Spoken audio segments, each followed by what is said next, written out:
ലോകത്തിൽ പകുതിയിലേറെ ജനങ്ങളും സമ്മതിദാനാവകാശം വിനിയോഗിക്കുന്ന വർഷമാണ് 2024. ഇക്കണോമിസ്റ്റ് വാരികയുടെ കണക്കനുസരിച്ച് ഏതാണ്ട് 74 രാജ്യങ്ങളിലാണ് ഇക്കൊല്ലം തെരഞ്ഞെടുപ്പ് നടക്കുന്നത്. Bangladesh, Pakistan, India, Indonesia, European union, Mexico, US. പക്ഷേ അപ്രതീക്ഷിതമായ വളരെ നിർണായകവുമായ ഒരു തെരഞ്ഞെടുപ്പ് കൂടിയുണ്ട് ഇക്കൊല്ലം ജൂലൈയിൽ, ബ്രിട്ടനിൽ. ഋഷി സുനക്കോ, കെയർ സ്റ്റാർമറോ ആരാകും പുതിയ ബ്രിട്ടീഷ് പ്രധാനമന്ത്രി? ദുരൂഹതകൾ ബാക്കി നിർത്തി ഇബ്രാഹിം റെയ്സിയുടെ മരണം. സെലൻസ്കിയുടെ കാലാവധി അവസാനിക്കുന്നു. ഇനി എന്ത് സംഭവിക്കും? തായ്വാന്റെ ആകാശവും കടലും കരയും വളഞ്ഞ് ചൈന. പലസ്തീനെ സ്വതന്ത്ര രാഷ്ട്രമായി അംഗീകരിക്കാൻ ഒരുങ്ങി പല രാഷ്ട്രങ്ങളും. പരിശോധിക്കാം ഈ വാരത്തിലെ ലോകത്തിന്റെ ആഴ്ചപ്പതിപ്പ്. യൂറോപ്യൻ യൂണിയൻ വിട്ടുപോയ ഏക പരമാധികാര രാജ്യമായ ബ്രിട്ടനിൽ തെരഞ്ഞെടുപ്പിന്റെ സമയം ആയിട്ടില്ല. അതായത് ആദ്യം പാർലമെന്റ് യോഗം ചേർന്ന കണക്ക് വെച്ച് നോക്കുമ്പോൾ 2025 ജനുവരി 28-നുള്ളിൽ തെരഞ്ഞെടുപ്പ് നടത്തിയാൽ മതി. എന്നാൽ കൺസർവേറ്റീവ് പാർട്ടിക്ക് ഭരണ തുടർച്ച ലഭിക്കില്ലെന്ന് സംശയിക്കുന്ന ഘട്ടത്തിലാണ് ഋഷി സുനക്കിന്റെ അപ്രതീക്ഷിത തെരഞ്ഞെടുപ്പ് പ്രഖ്യാപനം വന്നിരിക്കുന്നത്. ജൂലൈ 4-നാണ് തെരഞ്ഞെടുപ്പ്. ഹൗസ് ഓഫ് കോമൺസിലെ 650 MP സ്ഥാനങ്ങളിലേക്കാണ് ഈ തെരഞ്ഞെടുപ്പ്. വിലക്കയറ്റം, നികുതി നയങ്ങൾ, പാർട്ടിക്കുള്ളിലെ പടലപ്പിണക്കം, പലതരം പ്രതിസന്ധികൾക്കിടയിലും തെരഞ്ഞെടുപ്പിനെ നേരിടാൻ സുനക്കിന് ധൈര്യം പകർന്നത് എന്താകും?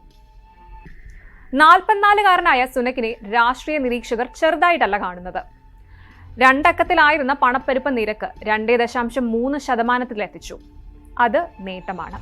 ഇംഗ്ലീഷ് ചാനലിലൂടെ രേഖകളില്ലാത്ത കുടിയേറ്റം, വർദ്ധിച്ചു വരുന്ന കുടിയേറ്റ വിരുദ്ധ വികാരം, വിവാദ റുവാണ്ട കുടിയേറ്റ നയം, തന്ത്രശാലിയായ ഋഷി സുനക്കിന്റെ കണക്കുകൂട്ടലിൽ ഇതെല്ലാം അനുകൂല ഘടകങ്ങളായുണ്ടാകാം. ഈ വർഷം ആദ്യം സാമ്പത്തിക മാന്ദ്യത്തിൽ നിന്നും UK കരകയറിയിരുന്നു. പണപ്പെരുപ്പം സംബന്ധിച്ച കണക്കുകൾ പുറത്തു വന്നതിന് പിന്നാലെയാണ് ഋഷി സുനക് തെരഞ്ഞെടുപ്പ് പ്രഖ്യാപിച്ചതെന്നതും ശ്രദ്ധേയമാണ്. ഭാവി നിർണ്ണയിക്കാൻ ഇതാണ് അവസരം. സുരക്ഷിത ഭാവി വേണോ, പ്രതിസന്ധികളിലേക്ക് തിരികെ പോകണോ? വോട്ടർമാർക്ക് തീരുമാനിക്കാം. ഇതാണ് തെരഞ്ഞെടുപ്പ് പ്രഖ്യാപിച്ചുകൊണ്ട് ഋഷി സുനക്കിന്റെ വാക്കുകൾ. പാർലമെന്റ് പിരിച്ചുവിടാൻ രാജാവിന്റെ അനുമതി ലഭിച്ച ശേഷമാണ് തെരഞ്ഞെടുപ്പ് തീയതി പ്രഖ്യാപിച്ചത്. കൂടാതെ ബ്രിട്ടീഷ് പാർലമെന്റ് ഈ ആഴ്ച സസ്പെൻഡ് ചെയ്യുമെന്ന് ഋഷി സുനക്കിന്റെ ഓഫീസ് അറിയിച്ചിട്ടുമുണ്ട്.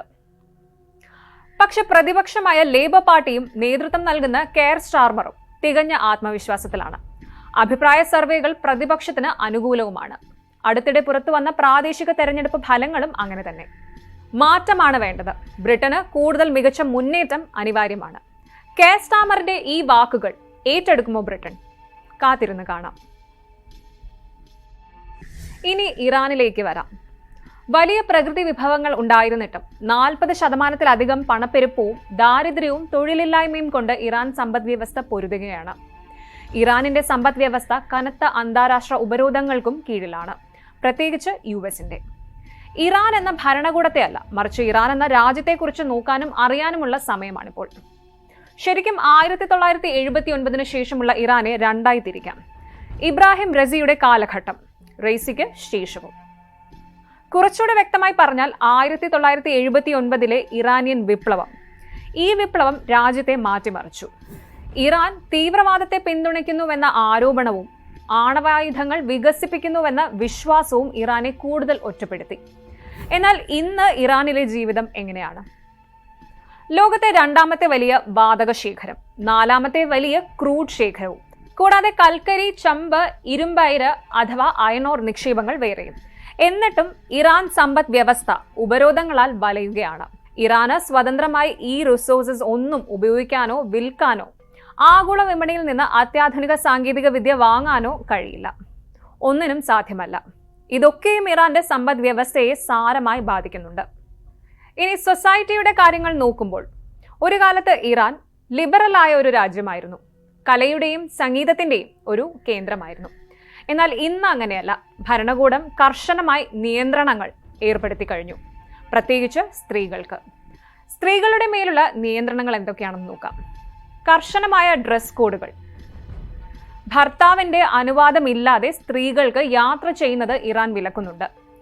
പരസ്യമായി പാടാനോ നൃത്തം ചെയ്യാനോ അവരുടെ സൃഷ്ടികൾ സോഷ്യൽ മീഡിയയിൽ ഷെയർ ചെയ്യാനോ അനുവാദമില്ല. സൈക്കിൾ ചവിട്ടുന്നതോ കായിക മത്സരങ്ങളിൽ പങ്കെടുക്കുന്നതോ ജഡ്ജിമാരോ പ്രസിഡന്റുമാരോ ആകുന്നതൊക്കെ നിരോധിച്ചിരിക്കുന്നു. ലംഘനത്തിനോ 5 ലക്ഷം റിയാൽ വരെ പിഴയും, ചാട്ടയടി, ശവശരീരം കഴുകുക ഉൾപ്പെടെയുള്ള തരം താഴ്ന്ന ശിക്ഷകളും. ഹിജാബ് ശരിയായി ധരിച്ചിട്ടില്ലെന്ന് ആരോപിച്ച് 22കാരിയായ മാഷ അമ്നിയെ തെഹ്റാനിൽ സദാചാര പോലീസ് അറസ്റ്റ് ചെയ്തതും കസ്റ്റഡി മരണവുമൊക്കെ ഇതോടൊപ്പം ഓർക്കേണ്ടതാണ്. സ്വതന്ത്ര ചിന്താഗതിയുള്ള സ്ത്രീകളെക്കാൾ ഇസ്ലാമിക് റിപ്പബ്ലിക്കിന്റെ ഭരണാധികാരികളെ ഭയപ്പെടുത്തുന്ന മറ്റൊന്നില്ല എന്ന് ചുരുക്കം. ചെറിയ തെറ്റുകൾക്ക് വലിയ പ്രത്യാഘാതങ്ങൾ ഉണ്ടാകും. വാസ്തവത്തിൽ ഇറാനിൽ വധശിക്ഷകൾ വളരെ സാധാരണമായിരിക്കുന്നു. ഈ വർഷം ഇതുവരെ 200 വധശിക്ഷകൾ നടപ്പാക്കിയിട്ടുണ്ട്. പോയ വർഷം അത് 800 ആയിരുന്നു. ഇതൊക്കെ വിരൽ ചൂണ്ടുന്നത് സുരക്ഷാ വ്യവസ്ഥകളിലേക്കാണ്. ഇറാന്റെ ആഭ്യന്തര സുരക്ഷ നിയന്ത്രിക്കുന്നത് IRGC ആണ്, അതായത് ഇസ്ലാമിക് റെവല്യൂഷണറി ഗാർഡ് കോർ. തീവ്രവാദം പോലുള്ള ഭീഷണികൾ വലിയ തോതിൽ അടങ്ങിയിട്ടുണ്ടെങ്കിലും ഇറാനിൽ കുറ്റകൃത്യങ്ങളുടെ നിരക്ക് താരതമ്യേന കുറവാണ്. സുരക്ഷ ഏറ്റവും ഉയർന്ന നിലയിൽ തന്നെയാണ്. എന്തായാലും പ്രിയ നേതാവിന്റെ വിയോഗം, ഈ വിയോഗം സൃഷ്ടിച്ച വേദനയിൽ നിന്ന് മെല്ലെ മുക്തമാകാനുള്ള ശ്രമത്തിലാണ് ഇറാൻ. ഇറാന് മുന്നിലുള്ള പ്രധാന കടമ്പ പുതിയ പ്രസിഡന്റിനെ തെരഞ്ഞെടുക്കുക എന്നത് മാത്രമല്ല, ഇറാനിന്റെ പരമോന്നത നേതാവ് ആയത്തുള്ള അലി ഖമീനിയുടെ പിൻഗാമിയെ കൂടി കണ്ടെത്തണം. പ്രസിഡന്റും പാർലമെന്റും നിയമവ്യവസ്ഥയും എല്ലാം ഉണ്ടെങ്കിലും ഇറാന്റെ സമഗ്രാധികാരം പരമോന്നത ആത്മീയ നേതാവിനാണ്. മുഹമ്മദ് മുഖ്ബർ ഇടക്കാല പ്രസിഡന്റായി അധികാരമേറ്റു. ഇറാൻ ഭരണഘടന അനുസരിച്ച് ആദ്യത്തെ വൈസ് പ്രസിഡന്റ് ഇടക്കാല പ്രസിഡന്റായി അധികാരമേൽക്കാം.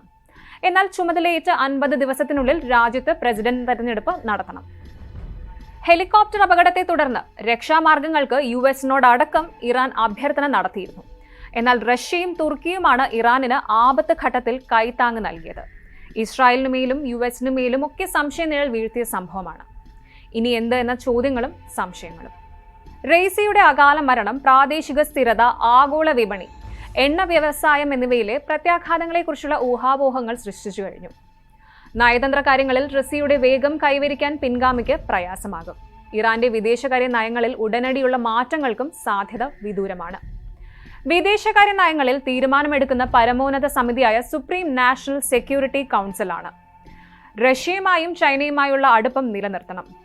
ഇണങ്ങിയും പിണങ്ങിയും US-നെ കരുതലോടെ നേരിടണം. ഇതൊക്കെയും വളരെ നിർണായകമാണ്.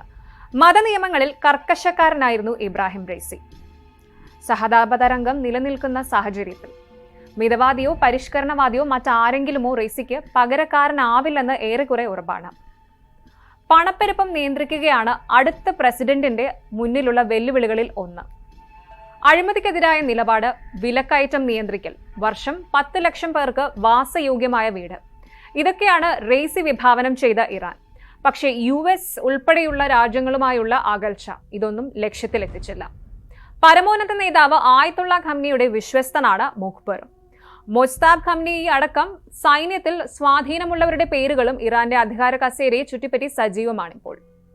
ഹെലികോപ്റ്റർ തകർന്ന് വീണത് അപകടമെന്ന് ഉറപ്പിക്കുമ്പോഴും ദുരൂഹതയുടെ കണികയ്ക്ക് പോലും ഇടം നൽകാതിരിക്കാൻ അന്വേഷണം പ്രഖ്യാപിച്ചിരിക്കുകയാണ് ഇറാൻ. അന്വേഷണ റിപ്പോർട്ടും ഇറാന്റെ അടുത്ത പ്രസിഡന്റ് ആരെന്നും അറിയാനുള്ള ആകാംക്ഷയിലാണ് ലോകം. 2.5 വർഷമാകുന്നു യുക്രൈനിൽ റഷ്യ യുദ്ധം തുടങ്ങിയിട്ട്. നേരം വെളുക്കുമ്പോൾ യുക്രൈനിനെ തീർക്കുമെന്ന് പറഞ്ഞ് ഇറങ്ങിയ റഷ്യ മുന്നേറിയും തിരിച്ചടി നേരിട്ടുമെല്ലാം കിതയ്ക്കുകയാണ്. റഷ്യയെ വെല്ലുവിളിച്ചും തിരിച്ചടിച്ചും യുക്രൈനും യുദ്ധത്തിന്റെ തിക്തഫലങ്ങൾ അനുഭവിക്കുന്നുണ്ട്. ഇപ്പോഴത്തെ UK പുതിയൊരു ആരോപണവുമായി രംഗത്ത് വന്നിരിക്കുകയാണ്. UK പ്രതിരോധ മന്ത്രി ഗ്രാൻഡ് ഷിപ്സ് പറയുന്നത് യുക്രൈനെ നേരിടാൻ വളരെ മാരകമായ ആയുധങ്ങൾ റഷ്യയ്ക്ക് ചൈന നൽകുന്നുവെന്നാണ്. ചൈനയിൽ നിന്ന് മാരകമായ പടക്കോപ്പുകളും യുദ്ധസാമഗ്രികളും റഷ്യയിലേക്ക് പ്രവഹിക്കുന്നതിന് UKയുടെയും അമേരിക്കയുടെയും കയ്യിൽ മിതമായ തെളിവുണ്ടെന്നും ഷീപ്സ് ലണ്ടനിൽ നടത്തിയ വാർത്താ സമ്മേളനത്തിൽ അറിയിച്ചു. യൂറോപ്പിന് മൊത്തത്തിൽ റഷ്യ ഉയർത്തുന്ന ഭീഷണിയെ ചെറുക്കുമെന്ന് കഴിഞ്ഞ മാസമാണ് ബ്രിട്ടീഷ് പ്രധാനമന്ത്രി ഋഷി സുനക് പ്രഖ്യാപിച്ചത്. ഇതിനായി ബ്രിട്ടന്റെ മൊത്തം ആഭ്യന്തര വരുമാനത്തിന്റെ 2.5% അധികമായി പ്രതിരോധ മേഖലയ്ക്ക് മാറ്റിവെക്കുമെന്നും സുനക് അറിയിച്ചിരുന്നു. ഇതിന് പിന്നാലെയാണ് UK പ്രതിരോധ മന്ത്രിയുടെ വാക്കുകളും പുറത്തുവരുന്നത്. തുടക്കം മുതലേ റഷ്യയെ ചൈന സഹായിക്കുന്നുണ്ട് എന്നത് യാഥാർത്ഥ്യമാണ്. ഇതുവരെ യുക്രൈൻ യുദ്ധത്തിൽ ചൈന നേരിട്ട് റഷ്യയ്ക്ക് കരുത്ത് പകർന്നിരുന്നില്ല. ആവശ്യമായ ആയുധങ്ങൾ നിർമ്മിക്കാനുള്ള സഹായ സഹകരണങ്ങൾ മാത്രമായിരുന്നു. അതിനാണ് മാറ്റം വന്നതെന്നാണ് UK പറയുന്നത്. അതായത് റഷ്യയും ചൈനയും കൂടുതൽ സഹകരിക്കുകയാണെങ്കിൽ അത് പ്രതിരോധിക്കാൻ വലിയ കരുതൽ വേണ്ടിവരുമെന്ന അർത്ഥം. എന്തായാലും UK ലോകത്തിന് നൽകുന്നത് വലിയ ആശങ്കയാണ്.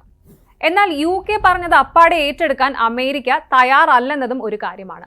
റഷ്യയെ ചൈന സഹായിക്കുന്നുണ്ട് എന്ന കാര്യം അമേരിക്ക അംഗീകരിക്കുന്നുണ്ടെങ്കിലും മാരകമായ ആയുധങ്ങൾ ചൈനയിൽ നിന്ന് റഷ്യയിൽ എത്തിക്കുന്നുണ്ട് എന്ന ആരോപണം അമേരിക്ക അങ്ങനെ ഉറപ്പിക്കുന്നില്ല.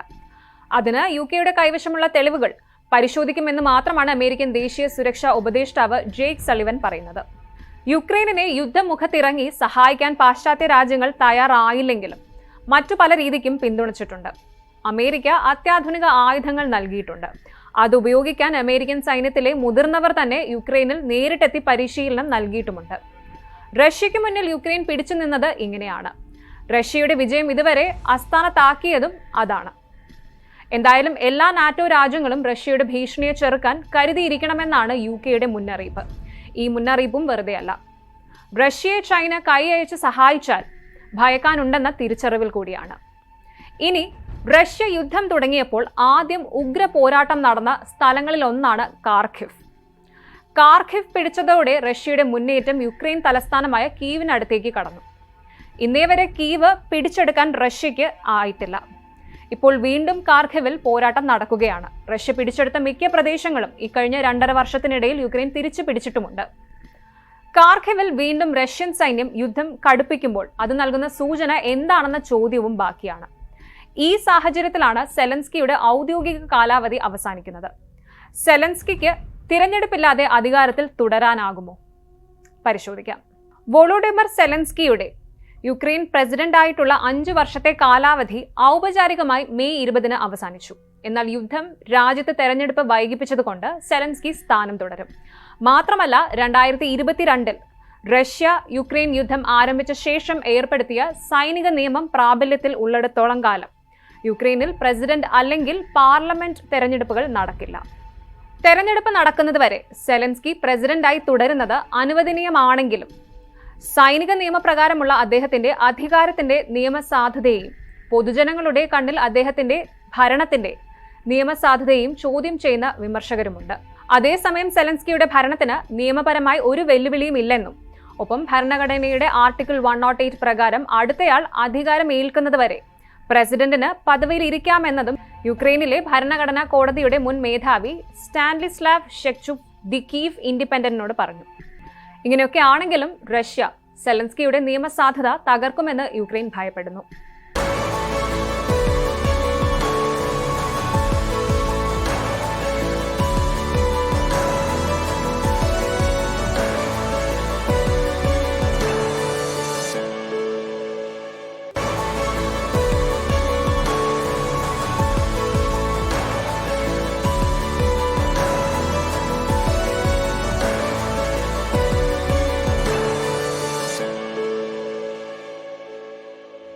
ബ്രസീൽ കാലാവസ്ഥ വളരെ മോശമാണ്. തെക്കൻ ബ്രസീലിൽ വെള്ളപ്പൊക്കത്തിൽ ആദ്യ 2 മരണം സ്ഥിരീകരിച്ചു. മെയ് ആദ്യം മുതൽ സംസ്ഥാനത്ത് 29 പേർക്ക് ജലജന്യ രോഗം സ്ഥിരീകരിച്ചിട്ടുണ്ടായിരുന്നു.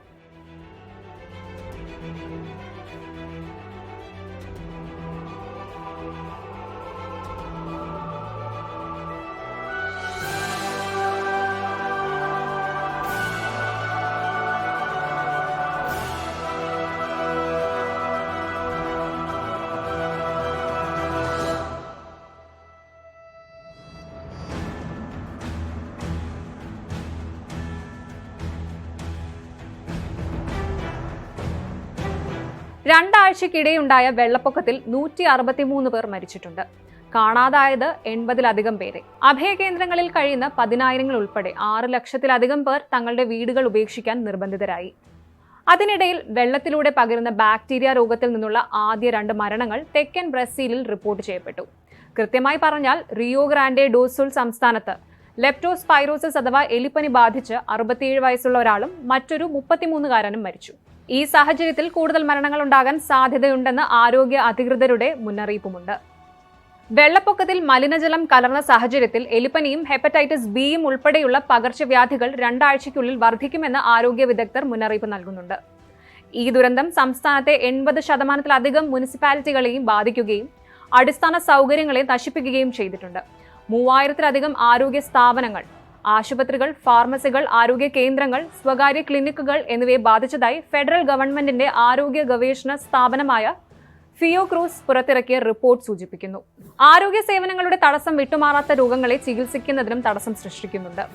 ഇൻഫ്രാസ്ട്രക്ചർ, അടിസ്ഥാന സേവനങ്ങൾ, ആരോഗ്യ സേവനങ്ങൾ എന്നിവ തടസ്സപ്പെട്ടിട്ടുണ്ടെങ്കിലും പകർച്ചവ്യാധികൾക്കുള്ള പ്രതിരോധം നൽകാനും എക്സ്പോഷർ ഒപ്പം അപകട സാധ്യതകൾ എങ്ങനെ കുറയ്ക്കാമെന്ന് ആളുകൾക്ക് മാർഗനിർദ്ദേശം നൽകുന്നുണ്ടെന്ന് പ്രാദേശിക ആരോഗ്യ വകുപ്പ് അറിയിച്ചിട്ടുണ്ട്.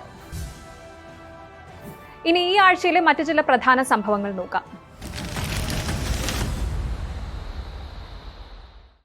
ഗാസയിലെ ഹമാസിനെതിരായ പോരാട്ട സാഹചര്യത്തിൽ പലസ്തീനെ സ്വതന്ത്ര രാജ്യമായി അംഗീകരിച്ച് 3 യൂറോപ്യൻ രാജ്യങ്ങൾ. അയർലൻഡ്, നോർവേ, സ്പെയിൻ എന്നീ രാജ്യങ്ങളാണ് പലസ്തീനെ അംഗീകരിച്ചിരിക്കുന്നത്. മറ്റു യൂറോപ്യൻ പാശ്ചാത്യ രാജ്യങ്ങളും ഇത് പിന്തുടരുമെന്ന് കരുതുന്നതായും 3 രാജ്യങ്ങളും പ്രതികരിച്ചു. മേഖലയിലെ സമാധാനത്തിന് ദ്വിരാഷ്ട്ര പരിഹാരം അനിവാര്യമാണെന്ന് വാദിച്ചുകൊണ്ട് നിരവധി യൂറോപ്യൻ യൂണിയൻ രാജ്യങ്ങൾ ഇതേ നീക്കം നടത്താൻ പദ്ധതിയിടുന്നതായും സൂചനകളുണ്ട്. ലണ്ടനിൽ നിന്ന് സിംഗപ്പൂരിലേക്ക് പോയ സിംഗപ്പൂർ എയർലൈൻസ് വിമാനം 37,000 അടി ഉയരത്തിൽ വെച്ച് ആകാശച്ചുഴിയിൽപ്പെട്ട് ഒരു മരണം. 211 യാത്രക്കാരും 18 ക്രൂ അംഗങ്ങളുമായിരുന്നു വിമാനത്തിലുണ്ടായിരുന്നത്. 30ഓളം പേർക്കാണ് പരിക്കേറ്റത്. ആകാശച്ചുഴിയിൽപ്പെട്ടതിനെ തുടർന്ന് വിമാനം ബാങ്കോക്ക് വിമാനത്താവളത്തിൽ അടിയന്തരമായി ഇറക്കുകയായിരുന്നു. 46 യാത്രക്കാരും 2 ജീവനക്കാരും ഇപ്പോഴും ബാങ്കോക്കിൽ ചികിത്സയിലാണെന്ന് എയർലൈൻസ് അറിയിച്ചു. അതേസമയം വിമാനത്തിലുണ്ടായിരുന്ന 20-ലധികം പേർക്ക് നട്ടെല്ലിന് പരിക്കേറ്റ് തീവ്രപരിചരണ വിഭാഗത്തിലാണെന്ന് ബാങ്കോക്ക് ആശുപത്രി മേധാവി അറിയിച്ചു. വിഘടനവാദ പ്രവർത്തനങ്ങൾക്കുള്ള ശിക്ഷയെന്ന് പറഞ്ഞ് തായ്വാനു ചുറ്റും യുദ്ധസമാനമായ സൈനിക നീക്കം നടത്തി ചൈന. മിസൈലുകൾ തൊടുത്ത് 12ഓളം ചൈനീസ് പോർ വിമാനങ്ങൾ വ്യാഴാഴ്ച തായ്വാൻ കടലിടുക്കിൽ പ്രതീകാത്മക ആക്രമണം നടത്തി. പുതിയ പ്രസിഡന്റായി ലായ് ചിങ്-തെ സത്യപ്രതിജ്ഞ ചെയ്തതിന് പിന്നാലെയാണ് തായ്വാനു ചുറ്റും ചൈന ഈ സൈനിക നീക്കം നടത്തിയത്. തായ്വാനെ ഭീഷണിപ്പെടുത്തുന്നത് അവസാനിപ്പിക്കാൻ സ്ഥാനാരോഹണ പ്രസംഗത്തിൽ ലായ് ചൈനയോട് ആവശ്യപ്പെട്ടിരുന്നു. ശത്രുപക്ഷത്തുള്ള ലായുടെ ജയം ബീജിംഗിന് കനത്ത തിരിച്ചടിയായിരുന്നു. ഇക്കൊല്ലത്തെ ബുക്കർ പുരസ്കാരം ജർമ്മൻ എഴുത്തുകാരി ജെന്നി എർപെൻബെക്കിന്. കെയ്റോസ് എന്ന നോവലിനാണ് പുരസ്കാരം. ബുക്കർ പുരസ്കാരം നേടുന്ന ആദ്യ ജർമ്മൻ എഴുത്തുകാരി കൂടിയാണ് ജെന്നി. നോവൽ ഇംഗ്ലീഷിലേക്ക് പരിഭാഷപ്പെടുത്തിയ മിഖായേൽ ഹോഫ്മാനും പുരസ്കാരമുണ്ട്. 6 പുസ്തകങ്ങളുടെ ചുരുക്കപ്പട്ടികയിൽ നിന്നാണ് ജർമ്മനിയുടെ ചരിത്രവുമായി ബന്ധപ്പെട്ടിരിക്കുന്ന നോവലിനെ വിധികർത്താക്കൾ തിരഞ്ഞെടുത്തത്. സ്വാതന്ത്ര്യം, വിശ്വാസം, സ്നേഹം, അധികാരം എന്നിവയെക്കുറിച്ച് കൈറോസിലൂടെ എൻപെൻബെക്ക് ഉയർത്തുന്ന സങ്കീർണ ചോദ്യങ്ങൾ പ്രശംസ നേടി. 1986 ഈസ്റ്റ് ബെർലിനിൽ ഒരു ബസ്സിൽ കണ്ടുമുട്ടുന്ന 19കാരിയായ വിദ്യാർത്ഥിനിയും 50കാരനായ വിവാഹിതനും തമ്മിലെ സങ്കീർണമായ പ്രണയമാണ് കൈറോസിന്റെ പശ്ചാത്തലം. ഉട്ടോപ്യൻ രീതിയിൽ തുടങ്ങി വളരെ കൈപ്പേറിയ സംഭവങ്ങളിലൂടെ കടന്നുപോയി ഒടുവിൽ കെട്ടടങ്ങുന്ന പ്രണയമാണ് ജെന്നി നോവലിൽ വരച്ചു കാണിച്ചിരിക്കുന്നത്. ഇന്ത്യക്കാരനായ ആദ്യ ബഹിരാകാശ വിനോദസഞ്ചാരി എന്ന നേട്ടത്തോടെ ചരിത്രം കുറിച്ച് Gopichand Thotakura. Retired wing commander Rakesh ശർമ്മയ്ക്ക് ശേഷം ബഹിരാകാശത്തെത്തിയ ഇന്ത്യൻ പൗരനും ഇദ്ദേഹമാണ്. ആമസോൺ ഉടമ ജെഫ് ബെസോസിന്റെ ബഹിരാകാശ കമ്പനിയായ ബ്ലൂ ഒറിജിന്റെ ന്യൂ ഷെപ്പേർഡ് 25 അഥവാ NS-25 എന്ന ദൗത്യത്തിൽ ഗോപിചന്ദ് ബഹിരാകാശവും ചുറ്റി തിരിച്ചെത്തി. ഗോപിചന്ദിന് പുറമെ ബഹിരാകാശത്തെത്തിയ ഏറ്റവും പ്രായം കൂടിയ വ്യക്തിയായി 90കാരനായ എഡ്വിറ്റ് ഉൾപ്പെടെ 5 പേർ കൂടി ദൗത്യത്തിൽ ഉണ്ടായിരുന്നു. ഇനി ബ്രിട്ടനിലെ ഒരു കൗതുക കാഴ്ചയാണ് ഭൂലോകത്തിൽ. ബ്രിട്ടീഷ് കലാകാരികൾ അവരുടെ 400 വർഷം പിന്നിട്ട ചരിത്രവും.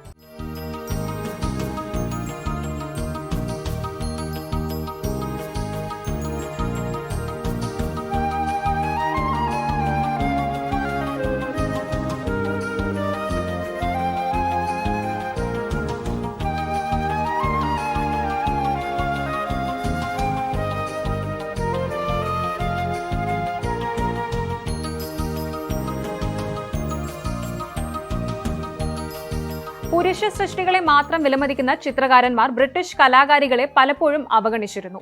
ഇപ്പോഴിതാ ലണ്ടൻ ടേറ്റ് ബ്രിട്ടനിലെ നൗ യു സീ എസ് എന്ന ചിത്ര പ്രദർശനം പുരുഷ മേധാവിത്വ ലോകത്ത് കരിയർ വെട്ടിത്തെളിച്ച സ്ത്രീകളെ സ്പോട്ട് ലൈറ്റിലേക്ക് കൊണ്ടുവന്നിരിക്കുന്നു.